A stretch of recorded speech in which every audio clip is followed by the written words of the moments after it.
Hi friends, देखिए guys, हमारी जो संधि चल रही है, संधि में आज हम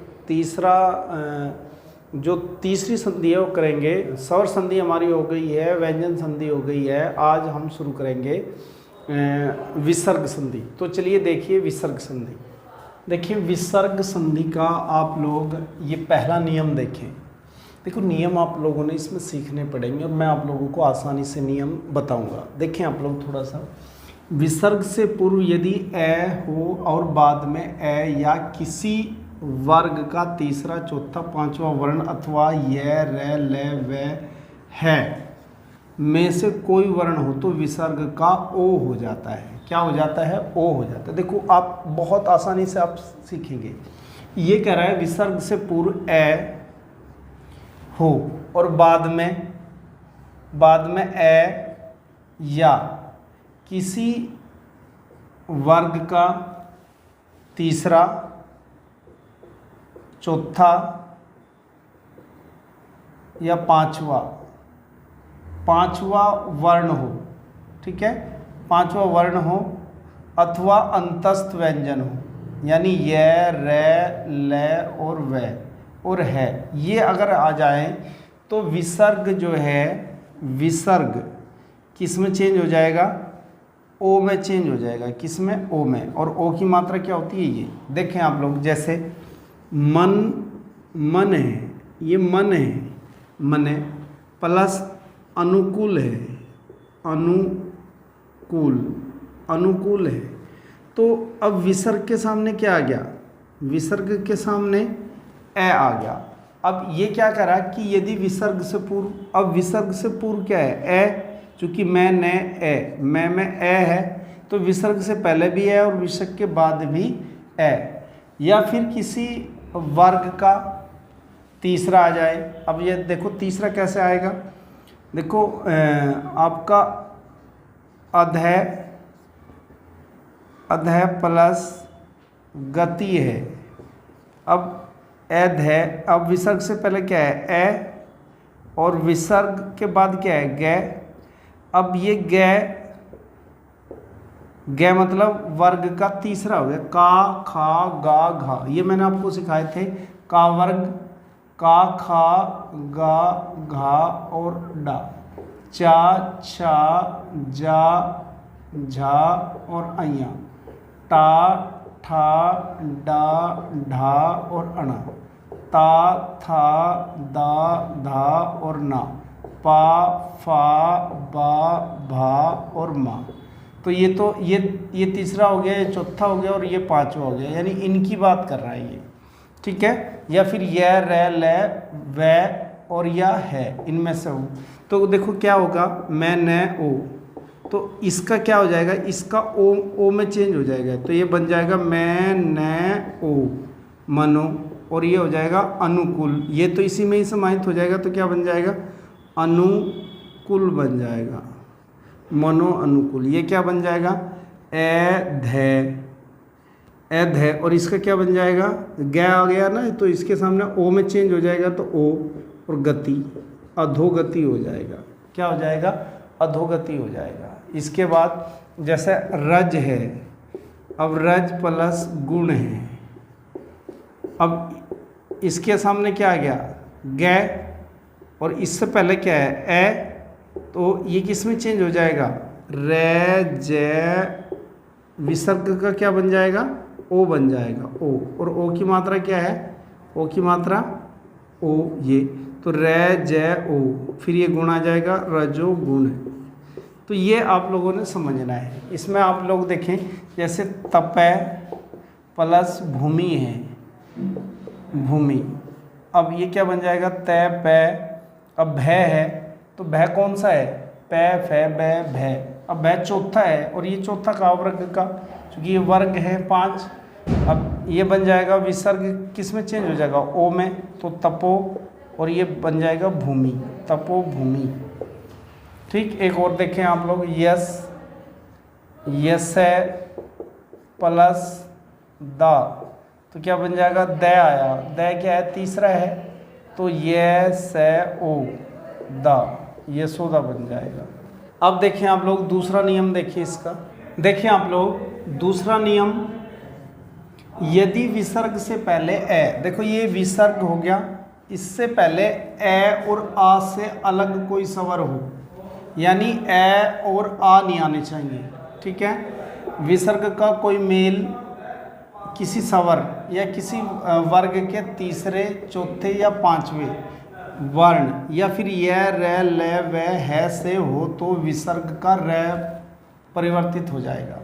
देखिए ये तीसरे, चौथे और पांचवें इनकी बात कर रहा है, और य, र, ल, व और है की बात कर रहा है। विसर्ग से पहले ए और आ नहीं आने चाहिए, ये नहीं आने चाहिए, नहीं आने चाहिए, आने चाहिए, ठीक है। इनसे भिन्न आने चाहिए, ठीक है, इनसे भिन्न आने चाहिए, ठीक है। और उसके बाद या तो आए वर्ग का तीसरा या फिर चौथा या फिर पांचवा आए, या फिर य, र, ल, व और है आए, इनमें से आए, तो विसर्ग किस में चेंज हो जाएगा? र में चेंज हो जाएगा। विसर्ग का क्या बन जाएगा? र बन जाएगा। देखो कैसे, जैसे नी प्लस गुण है।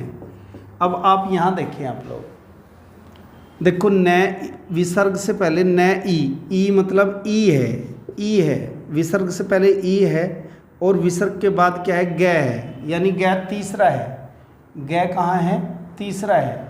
तो तीसरा, यही कह रहा, तीसरा, चौथा, पांचवा या फिर ये, तो ये विसर्ग किस में चेंज हो जाएगा? र में हो जाएगा। तो बन जाएगा, विसर्ग तो बाहर आ गया, तो बन जाएगा न ई र। अब इसके बाद र आएगा तो ग उ अणे, तो निर्गुण बन जाएगा। क्या बन जाएगा? निर्गुण बन जाएगा। देखें आप लोग, जैसे ये शब्द है नी प्लस अर्थक, निरर्थक, तो यहाँ देखें आप लोग, विसर्ग के से पहले क्या है? ई है, यानी ए और आ से भिन्न स्वर है, और इसके बाद ए है, तो किसी स्वर से, यानी स्वर से। तो यहाँ देखिए आप लोग, ये तो आ गया बाहर, ख़त्म हो जाएगा। इसका क्या बन जाएगा? र, तो ये बन जाएगा न ई र, और ये इसी में ही समाहित हो जाएगा, और ये बन जाएगा थ के ऊपर र के, निरर्थक बन जाएगा। एक और देखें आप, जैसे नी प्लस धन है, धन, तो न विसर्ग से पहले ई है, यानी भिन्न स्वर है, ए और आ से भिन्न स्वर है, और ध कौन सा है? ता था दा धा, चौथा है ये, चौथा, तो ये विसर्ग किस में चेंज हो जाएगा? र में चेंज हो जाएगा। किस में चेंज हो जाएगा? र में। तो क्या बन जाएगा? न ई र ध न, निर्धन बन जाएगा। क्या बन जाएगा? निर्धन बन जाएगा। नी प्लस भ, अब नी प्लस भ, विसर्ग से पहले क्या है? ई, और विसर्ग के बाद भ, और भ कौन से में आएगा? पांचवा, चौथा है, चौथा ये, तो ये बन जाएगा न ई, विसर्ग की जगह र आ जाएगा, और भ ये निर्भय बन जाएगा। तो चलिए नेक्स्ट नियम देखिए। देखिए, यदि विसर्ग से पहले कोई स्वर हो तथा उसका मेल च, छ, से हो तो विसर्ग का आधा स बड़ा परिवर्तित हो जाता है। देखो, यदि विसर्ग से पहले, ये विसर्ग है, इससे पहले कोई स्वर हो, इससे पहले कोई स्वर हो, कोई स्वर है, ठीक, और ठीक है, से पहले कोई स्वर हो तथा उसका मेल, अब इसका मेल जो है, इसका मेल किससे हो? च से हो, छ से हो, या फिर स से हो। इनसे हो तो विसर्ग किस में चेंज हो जाएगा? बड़े आधे स में हो जाएगा, बड़े आधे स में चेंज हो जाएगा। अब देखो कैसे, ये चीज़ें आपने याद रखनी।